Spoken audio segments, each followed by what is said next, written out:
All right, so we'll get started with our next talk. I don't think he knows that I'm going to do this, but during Paul and I's original introductions, we also wanted to mention a couple other people as well. We do have one of the founders of Security B-Sides here.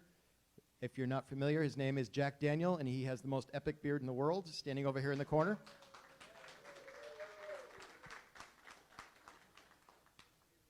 And for anybody that got here after our original introductions, there is also a get-together tonight as well after this around 7:30. If you go to the conference website, you can see the directions, the map, all that kind of information there. It's down at the Havana Cigar Club on 24 Quaker Ave in Warwick. So we're going to be down there as well afterward tonight. Let's see. I think I had something else to tell you guys about, but I can't remember. Oh, also, all our talks through this entire conference are going to be online. We do have Adrian Crenshaw here as well. I don't know if everybody knows Adrian. He's also Iron Geek. If you go to irongeek.com, he has a lot of videos there, lots of great stuff. So all of our conference videos will be there. Tell all your friends they can go watch them. I didn't really advertise that so much just so I could get you all here. That was kind of more important. But so we also want to say thank you to Adrian for doing this for us.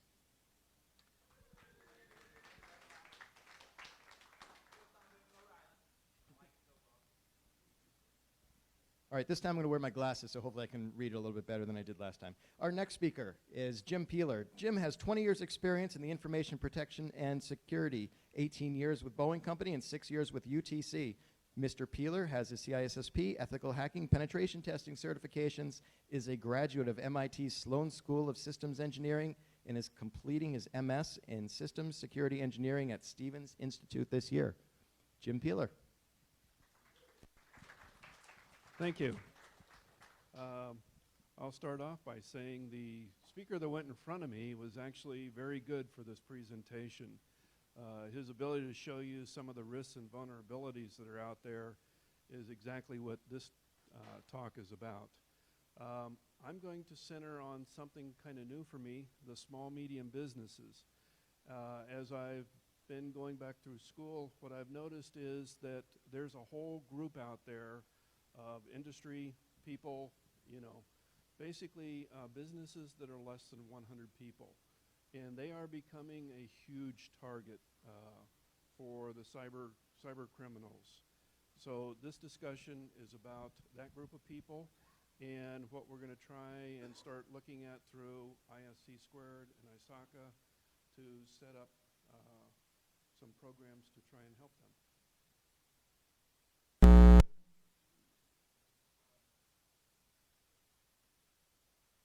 So my first part is. Sorry, wasn't getting audio through this for some reason, and I don't know why. So I'm gonna go ambient. Continue. Sounds like you got too much gain. Yep.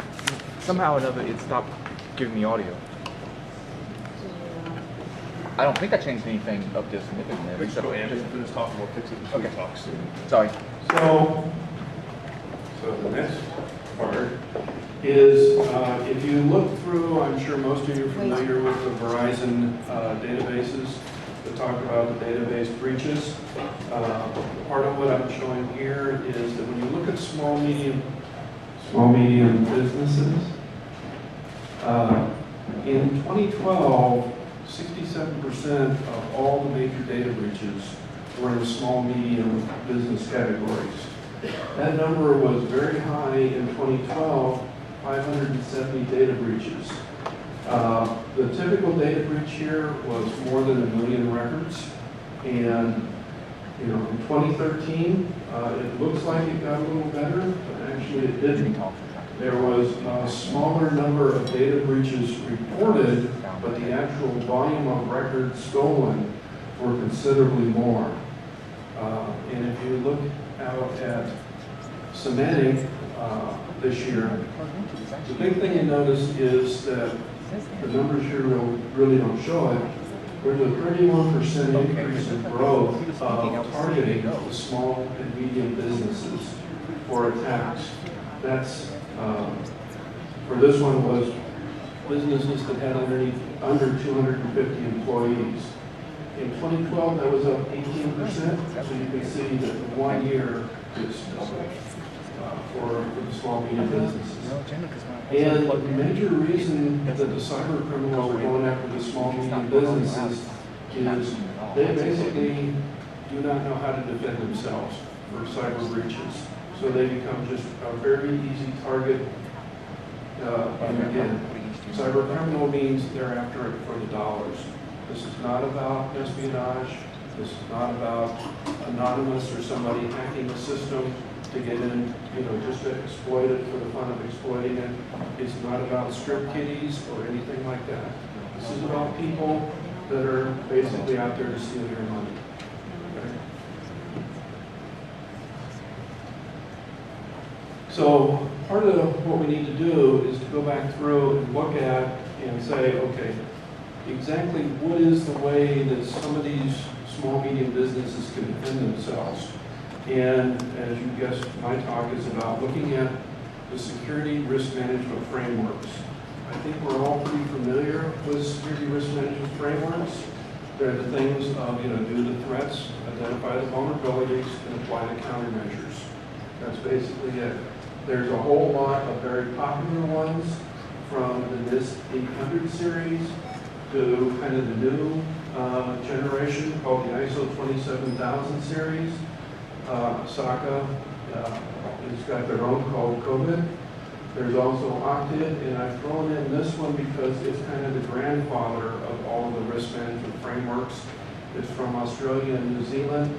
It came out about probably 15 years ago. It's now been converted to an ISO 3100 risk management framework, and it is still there. If you've ever worked with risk management frameworks and played with the 5x5 cube, you're playing with the Australia and New Zealand risk management framework. The next thing I want to do is contrast these risk management frameworks, and then I'm going to also compare risk management versus audit management. So kind of think of it this way. Well, a lot of times risk management is looked at as proactive and audit management is passive. So by the time you find it with audit management, the breach has already occurred. But as like the previous speaker said, sometimes it takes people 2 to 3 months to even know that they've been breached. That's a lot of time for somebody to mine a huge amount of records. Okay?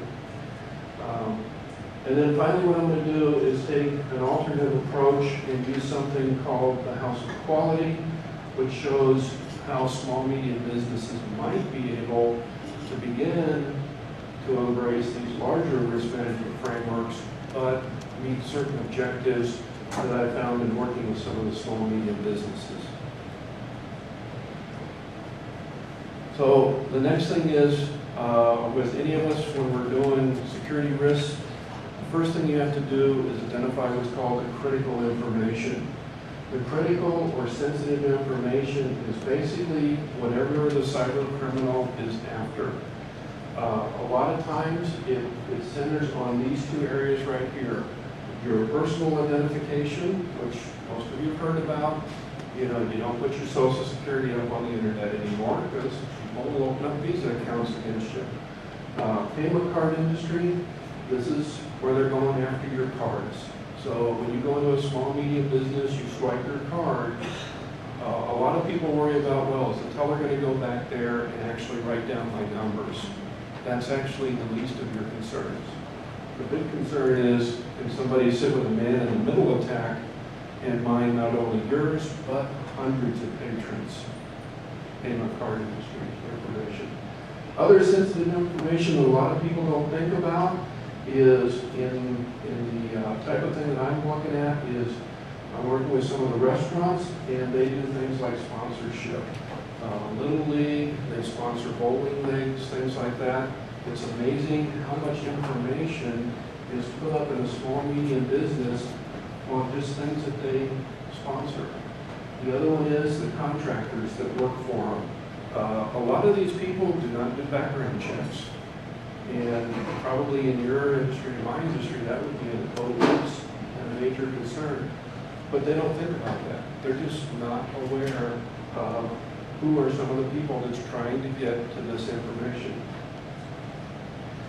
The big thing that the small medium businesses actually have a lot of time struggling with is trying to accurately determine what's their top 10 risks. You can go in and every day that risk number will change and the contents of that risk will change in a small medium business. So they need something that has consistency to it. So this is basically how you determine which security and risk management framework that you're going to look at. The first step is you got to look at the inputs over here. And those inputs are what is in each one of these risk management frameworks and whether you use the whole thing or parts of one. You have to go through and determine from a set of standards what's the best way to start your planning. The next part is the important part for the small medium businesses, and that is they have a payment card industry set of security requirements that they must adhere to now. These are part of the new sets of laws that are coming in. It used to be like the computer fraud laws and stuff, but more and more are getting to where they're holding the small medium businesses accountable for these data breaches. So these two pieces right here are now becoming guidelines, and soon most of them will become law for them. So that puts the manager of the small medium business as a stakeholder in it. Yes? Do you find that the security requirements and laws are beneficial to small medium business, or that they're more of an imposition? You're a great lead-in candidate. Hold that for about 6 more slides, and then you'll see the answer. One of the big things that a lot of people skip is you've got to do some sort of internal working. You've got to generate some sort of work product or standard work when you're doing these risk management frameworks. The big thing is whatever you do,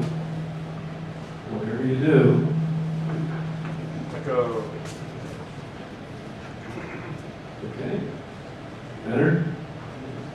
Whatever you do, you want to capture your work that you're doing. The work that you're doing is important because what you'll find is if you go through this repetitively, you actually begin to tweak it for the individual SMB.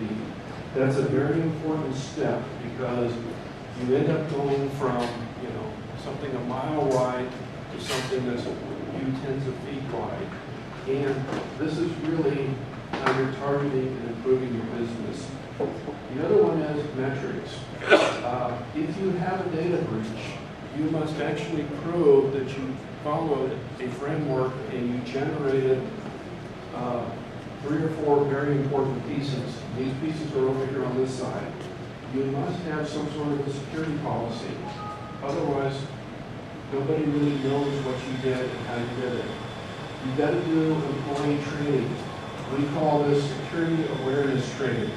It's not sitting there being repetitive, telling somebody, hey, you've got to follow some sort of physical staff security or operation security. It's going through and showing people videos, kind of like what you saw in the previous one that you see throughout these presentations. This is just how easy it is to break something down and break into it. And the other one is this one. This is a constantly moving target. This is not a static piece of information. Your top 10 risks will change with the threat landscape. And the threat landscape is changing and evolving very, very quickly.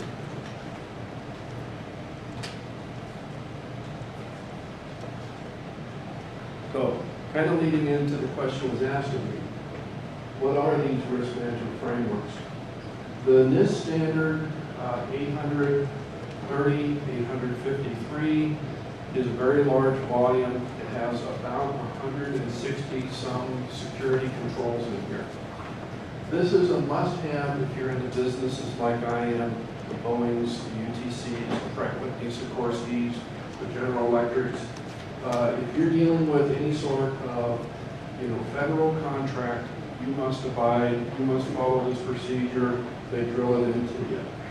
And it's very simple. Identify the threat, look at the vulnerabilities, determine the likelihood of how often those threats would apply to you, and then begin your risk mitigation. And you just keep looping over and over and over through it, identifying it.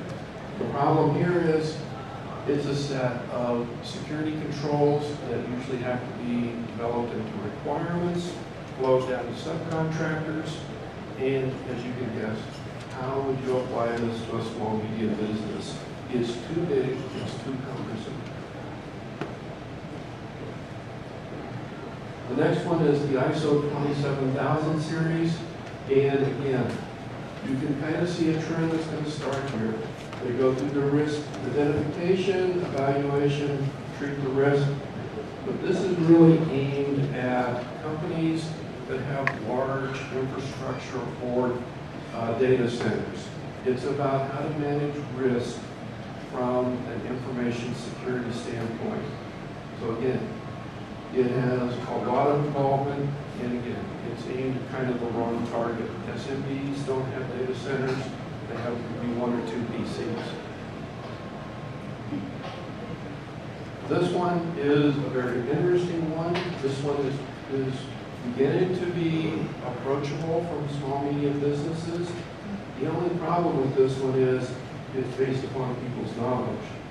So if SMBs had access to people like you in this room, this would be probably a very good risk management framework. But when I'm in the business, a restaurant business of serving food and catering to people, information security people are kind of dull as waiters. You know, unless we're in this forum. So the last one, again, is the Australia-New Zealand standard. And the advantage to this, if you look, the NIST is very close to it. That's because they took a lot of things from it. And it goes through, and it's it actually drops through very quickly for identifying risks. The problem with this one is it's not in depth about treating the risk. It's very good about identifying them, and it's very good about mitigating the risk if you know how to mitigate risk correctly.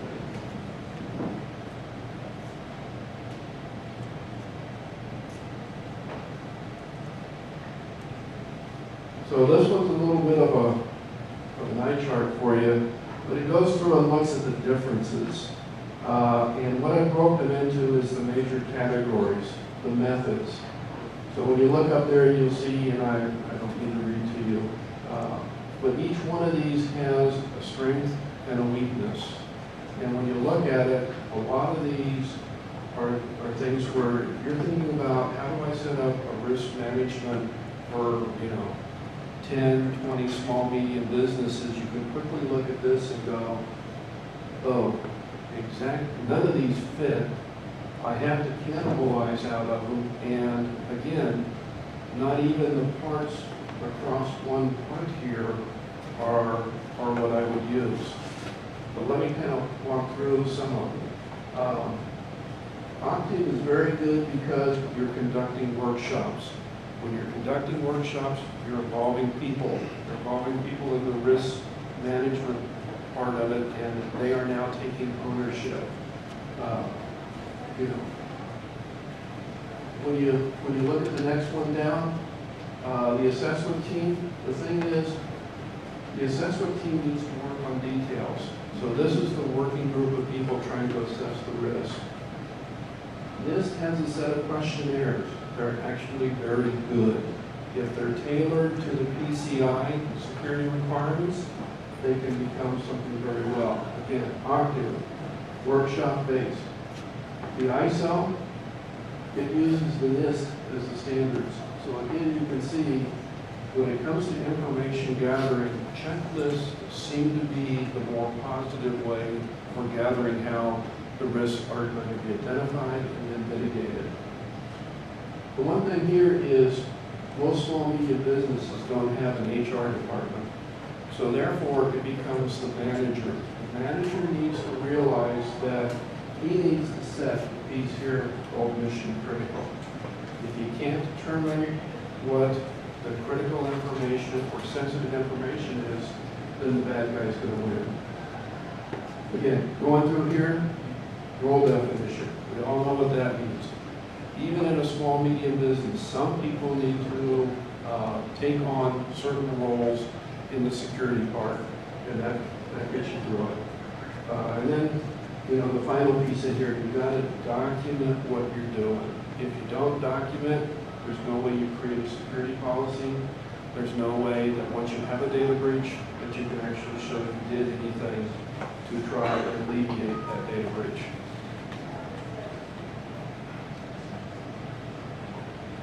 So, audits versus risk management.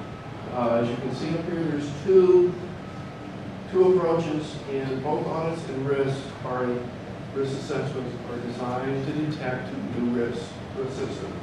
They're also a good way of checking and enforcing what your current corrective action plans are on it.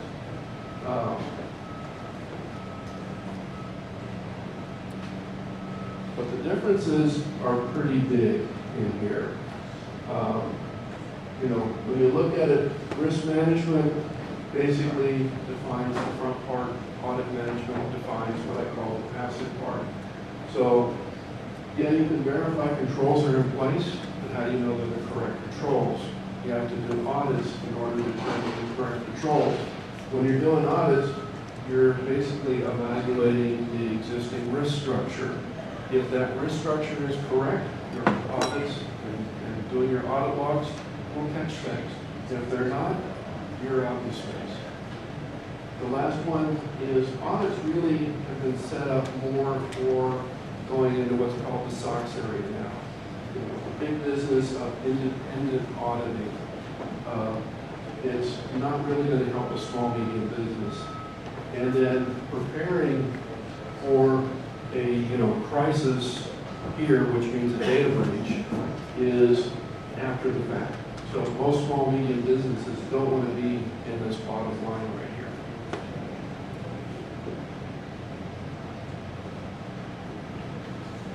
So I'll let you read through this. This is basically what you need to look at when you're doing a risk assessment. You know, you have point of sales, and you have a lot of things of just, you know, how easy it is, how much low-hanging fruit is in there. But the one thing that really kind of comes up in here is when you're looking at PCI compliances, okay, some of the things they ask you is, have you addressed the passwords? Have you looked at how you're disconnecting from idle sessions? And how often do you change the vendor passwords? Now, maybe to you and I, that seems like intuitive, smart. To a lot of the small, medium businesses, when you ask them, have you changed the vendor password on the router? You get literally the deer in the headlights look.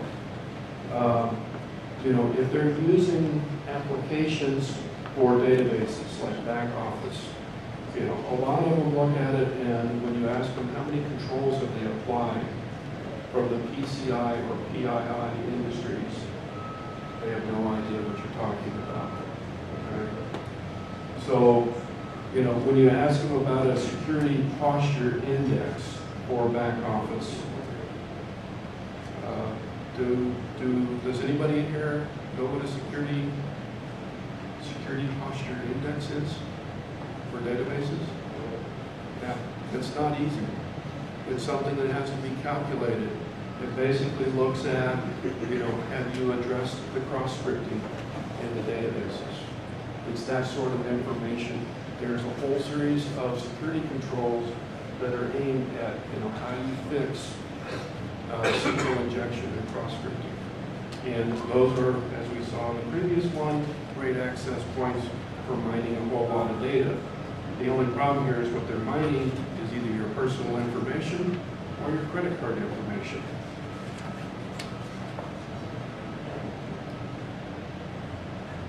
So what is it that I'm proposing? This is what I'm proposing. This is basically how you go about identifying risk very quickly.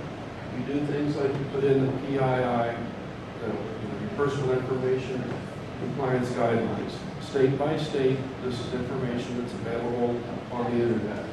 The PCI DSS security compliances can be picked off the PCI DSS site. Yes? Tell me this is available on our website. So I want to copy this. Okay, Tell me this is online somewhere. this is. Thank you. Yeah. This is, you can put in House of Quality into Google. It will take you to one of the MIT sites, and this Excel worksheet is there. And what I'm going to do is walk through basically how you put in the left side and how you put in the top side. And then this part right here is exactly what I put there. That is, everybody's an equal player. Everybody tries to determine what is the risk to their business. The advantage here is you're pulling people in, you're giving them ownership, and you're also conducting at the same time security awareness training. Coming out at the bottom, you know a weighting exercise. I think we all know what a weighting exercise is, but the advantage it gives you when you're done is your risk priorities. Most of this activity takes 2 hours, and it's amazing in 2 hours what you can accomplish. It gives people really an idea of today, what's their top 10 risks. In 3 months, this should be done again, because nothing is staying the same. The threat landscape is evolving. The cyber criminals are getting better and better on this. And so, in a nutshell, this is what I'm going to go through. I'm going to hit a conclusion, and then I'm going to go through. I have two others that I added on the end. But what I want to draw your attention to is, the small medium businesses out there, they need help. They need help from professionals like us. 60% of their point of sales devices are breached. This is the actual thing that you swipe your credit card through. Okay? That results in stolen credentials. And again, stolen credentials can be stolen from the point of sale device, or, gee, what's the password on my laptop? Could it be dealer, or could it be PASSWD? Again, going back to the initial slide, it's amazing how many people use their wife's name, their kid's name, their dog's name as a password. A little bit of PII, and most of you can probably either socially engineer or hack most of these things very easily. This is kind of one of the things that I thought was interesting. A lot of people worry about the people that are taking your information or taking your payment card information. Out of, thousands of data breaches, less than 10% are actually traced back to people. So in other words, people are basically honest here. That's something to consider. 20% bulletproof hardware. It's amazing here of the people that are coming to help you, the people that are doing maintenance, you know who they are. And when somebody shows up, representing, a maintenance company, are they really from that company? A lot of people never think to look at somebody twice when they're wearing a uniform. It's sad, but that opens up basically a 20% breach. So this is easy stuff for criminals to grab. Another one here, not really a good statistic, but 75% of the small medium businesses never know they're breached. They rely on somebody like the police or somebody else, like the gentleman before me, that reports things. And then they look at it and they go, oh, I could have been breached too. Now, one of the things that you got to consider in here is, you look at it and go, well, gee, the small medium businesses, how would they affect my company? Well, if I could reach a small medium business that does business with you, okay, and for some reason your purchasing department or your Your HR department needs to click on links in my website on my SMB. You're a perfect candidate for what's called the water hole attack. That's a big crocodile laying just below the surface, waiting for somebody to inadvertently come along. You know, we all know, don't click on the links in email.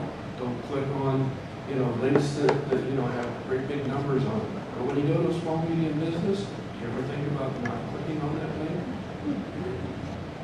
Probably not. Most of you are there to do that. You're a perfect candidate, and the data breach now extends into your company. Okay?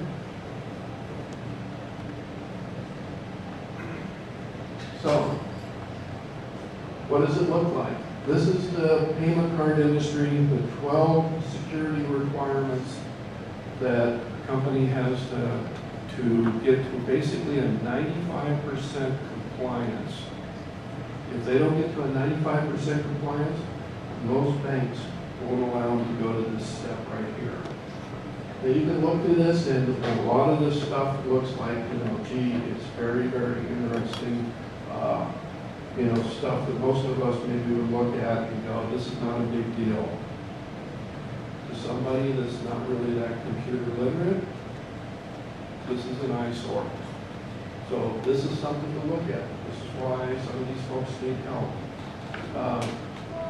How do you do the assessment over here? If you look down the right side, you'll see what I've put together is basically the information that you need to feed into the top. So across the top is what the stakeholder needs to get out of this. That's going to determine the risks that that company faces. These requirements are then what needs to be scored by the people that are working in that small, medium business. If you put all this together, the weighting comes in very quickly, and boom, out come your top 10 risks. The advantage that you've just done is you determine the risk. The process that you've gone through is your security policy. When you engage people in determining and taking ownership of the vulnerabilities in that system, you've done your training. If you look over there on the right, one of the big things that's always asked, have people gone through training? Do you have a policy? Have you determined your risk? Do you actually know what people are after in your business? And this is one of two approaches. The second one is the personal information. This is probably something that anybody should be interested in, from your business to a small, medium business to any business. And that is just how well is your personal information being protected.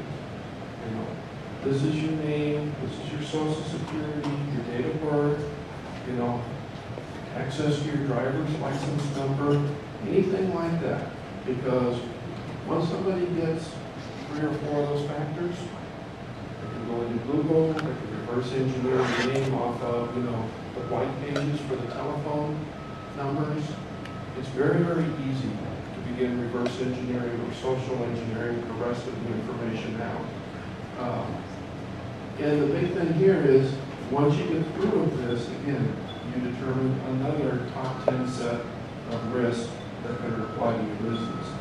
So the first one, mainly with the PCI, has to do about keeping the customer's information safe. This one is keeping the customer's information safe, your employees' information safe, and if you're a sponsor or any other organization, that those people know that you're also keeping their information safe. Okay? And I think that is about the end of my presentation. So, questions? Yes, sir. So, we covered TCI, PII, PAI. I work on the side with a couple of full practitioners. New healthcare reform being forced into electronic health records, certificates, all this electronic, the same idea with PCI, PII. Right. On the healthcare side, let's throw HIPAA in there. Right. It becomes this huge mess trying to figure out where the risk is, how to mitigate it. what's required, what's not. Right. So the idea Can you here, repeat the question just for the? oh, I'm sorry. Yes, the idea is the public health information, and including the HIPAA information. So again, the purpose here is that's more or less the next big step up. But yes, the idea is you should be able to take this sort of a risk framework and go through and generate the same set of risks. The problem that you've got in the public health, especially with the HIPAA combination, is so many of the hospitals are running mobile BYOD devices, Android devices, and wireless. But you're into now a realm that is multifaceted. And yes, it's a good question. It's not just the hospital, I mean, the hospital's a sole practitioner here, single doctor running a practice, has the Right. same requirements as a hospital that has, 5,000 doctors. That's right. Exact same requirements, exactly, have to protect it the same way. It's not. Yes. But They had to do it before. correct. But the thing that they're after is they're after personal information, not so much payment card information. So the idea would be to take and strip out the BCI part here and put in the PHI part here. Over here, you have a better set of requirements in HIPAA, and those are what feed across the top. And then as you and people go through, like the users, the doctors, but also the doctor's staff, and even the contractors that support the doctor, when they go through doing this scoring process, that's where you determine, the risks that are applicable to that small business. And you have to do this over and over again. Typically what I found is you often generate 2 to 3 risks. And if you're familiar with the idea of working what's called a 3-dimensional cube, then you actually take the PCI risk and the PII risk and you feed them against each other again. And then like in yours, you take the PHI risk, you put that in the top and feed it against another risk. And what you'll begin to find is a common pattern. That pattern is your threat landscape. That's what you've got to identify. So yes, very good question. How do you take this and go to the next step and the next one? Thank you. Yes. My question is, recently working with 2 small companies, they were completely unaware that the policies that they had were flagrantly vulnerable. How do you, and it was a sort of jaw-dropping moment where you're interacting with them and you want to say, quick, okay, here's 15 minutes of consulting right now, you need to stop. How do you start reaching people to say, do you realize what you're doing? Yes. How do you start Without reaching making them people? mad at you. Yes.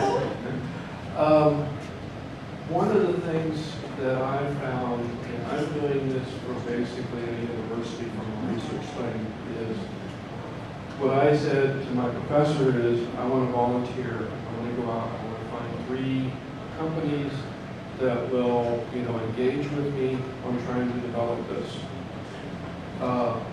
When I went out, it's very easy to find people that are like, oh, you're not going to charge me for this, but you're going to help me for this. That's actually the best way to get your foot in the door, is you must engage people and show them that, hey, I'm here and I'm trying to do some sort of, adjustment for you. I'm not here to charge you something. Unfortunately, that's not a good business model if you're in the startup industry.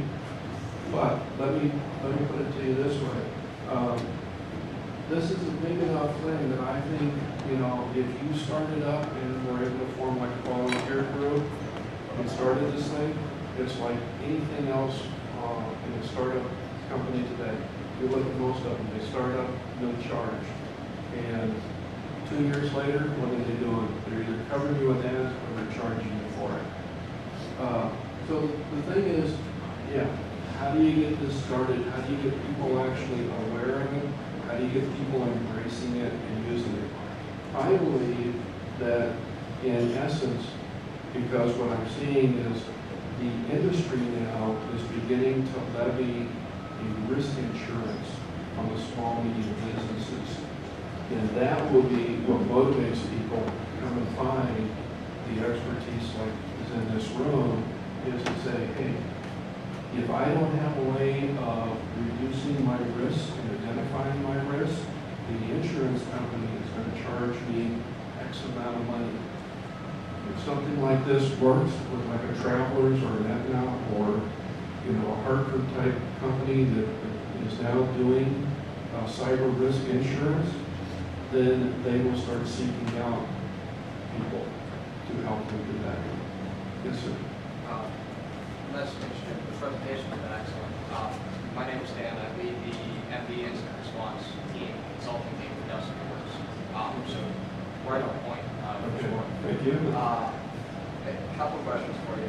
The 2003 semantic report, one of the things that was stated there was one of the biggest reductions in cost of the breach was preparation, which you addressed thoroughly here, and engagement of an outside of a third-party consulting firm for systems responsive.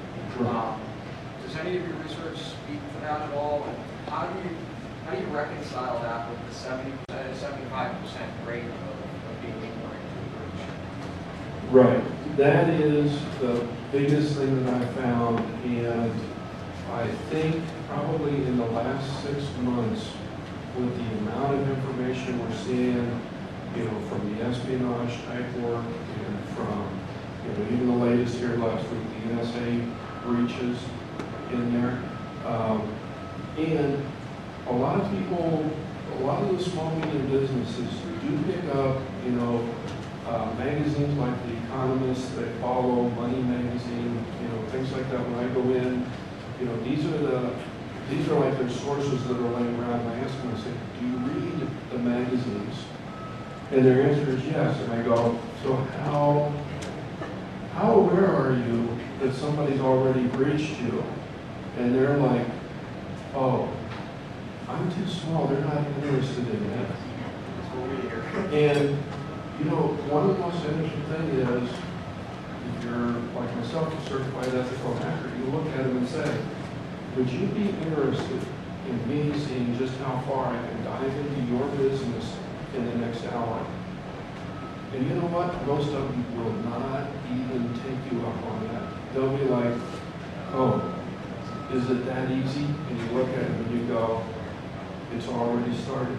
I'm social engineering you right now. How do you know who I am? And it sinks in.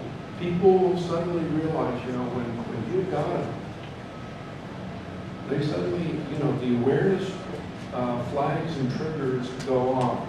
So yeah, you bring up the question, and what I tell a lot of people, and what I see, in doing the work that I'm doing with the universities I'm attached to, it's really interesting because the approach has now been, I think, in the last 6 months, not if you're going to be breached, but when. And when you tell people that, they go, I work for a large multinational company. Our standard joke is, gee, the Chinese probably have more and better intel on our drawings than we do. It's a fact of life. And, as our management and our IT departments tell us, oh, it's getting better, you go, what about this article where I just read that the Chinese have all the latest Black Hawk drawings? And you're like, why am I going through all this international trade training? Because they've already got it. So, yeah, with the small, medium business, the problem they have is most of them are so unaware that they're not actually ever targeted. What it is somebody's found a new vulnerability and they just basically do a broad reaching, spam this thing out and see how many they catch. And, from the numbers you're seeing, they're catching in the 30 to 40 percentile on a single script kiddie type of vulnerability test. And when that number, you know, in a town like this, with a number of small, medium businesses, that generates a lot of cash very quickly. Remember, a lot of these guys, if it takes them more than a couple minutes to breach a system, they're not interested. So when you look at that 40 or that 60% number, they've been in and out and got the family jewels in under 4 minutes. The bad thing is they've left something behind that's going to continue to mine that data for several more months before somebody catches it. That's what people don't realize. Let me get him. Yeah. Yes, sir. So you did a good job of framing the beginning of the identifying the risks and where the top risks are. Did you go to the next step of identifying what frameworks there are for taking like the first 8% of mitigation and, you know, knocking that part off and then working down to the more difficult mitigating factors? Right, so the question basically is going back to how do you do the risk framework, or how do you follow through? So like, for example, you know, SANS top 20 or Australian Defense Ministry. Right.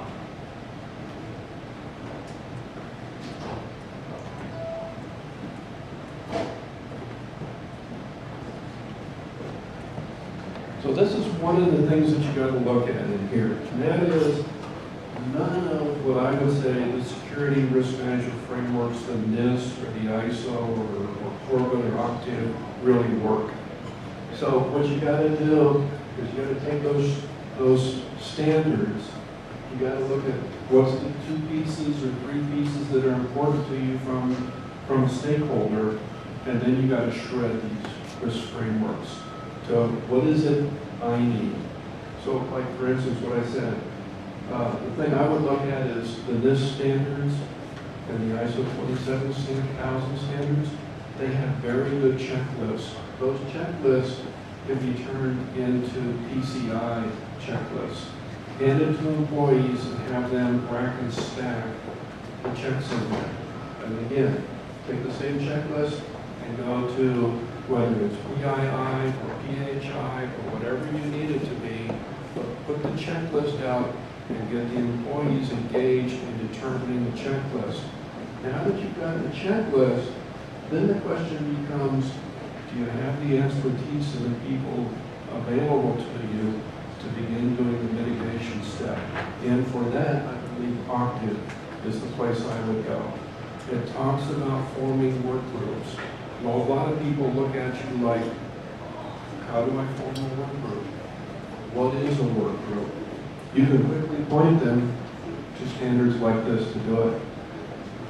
When you look down here, this is the old kind of granddaddy. This is the risk cube, but in the Australia-New Zealand standard, one of the things it does is it breaks risk mitigation into a waterfall. And it puts metrics on it so you can actually see, gee, I did a mitigation step and I thought it was going to reduce my risk by say 20%. Well, in here, in Australia and in the 3100 standards, you actually grade yourself and your employees grade yourself on how well you did on that mitigation step. And the basic thing there is, if you didn't get half the mitigation step, you're in trouble. You're in big trouble because you quickly could have your risk moving down like this and then have it turn around and move back up on you. Okay? So it's not a simple answer, it's a more complex answer of there's nothing that's really good out there, but there's enough good parts in these 4 standards and others that if you tailor it to your company, you can come up with how to mitigate the risk. And the thing that I want to point out here is you don't want to take this too deep. You don't want to go into generating security requirements and breaking them down to contractors. You will leave 90% of this audience behind.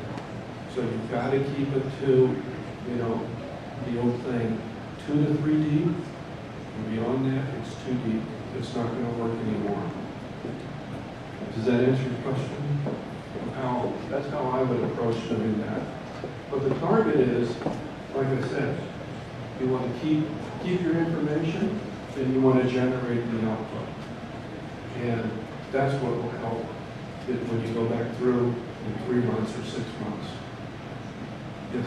I just want to understand one of your points about training. Are you advocating that, at least in a small business, actually going through this exercise is sufficient training in and of itself? Because I'd wager that once you kind of cross even the 20 employee mark or so, you're really going to need some more formalized training than Right. No, the idea here is once you get people into an awareness training, as I said, you kind of got them. I look at a lot of governments have very, very good social engineering training. If you haven't ever been out, I think it's run by the NSA, but it's, I think if you put in OPSEC, Operation Security, for instance, they will go through 2 or 3 social engineering videos. They are awesome. They basically show somebody surfing on the internet with Philadelphia, right? And from there, they're able to actually track how somebody social engineers them 6 months later in the bar to get critical information. I happen to work with the Australians quite a bit, so I would say if you go out on the Australia website and put in, you know, social engineering for risk, they have 2 very interesting videos on there. One of them is somebody steals a laptop. Now we all look at it and say, oh, my laptop's got encryption. It is awesome because they pick the laptop drive out and they put it into a hard disk doubler, and then they create a virtual image of it. In minutes, they shred the encryption on it and read the contents of the laptop. So, you know, my company believes in, you know, strong AES 256. Well, I'm watching a video that takes 45 seconds for somebody to rip that laptop apart and read the contents. It's like, no, it doesn't work. I think I'm there. Any last questions? Quick question. Yes, the gentleman that preceded me. So you have sort of all these frameworks to help you perceive risk and what actual risk. Right. Do you find that they actually match the real risk out in the field, or do you think there's a disconnect between the two? I believe.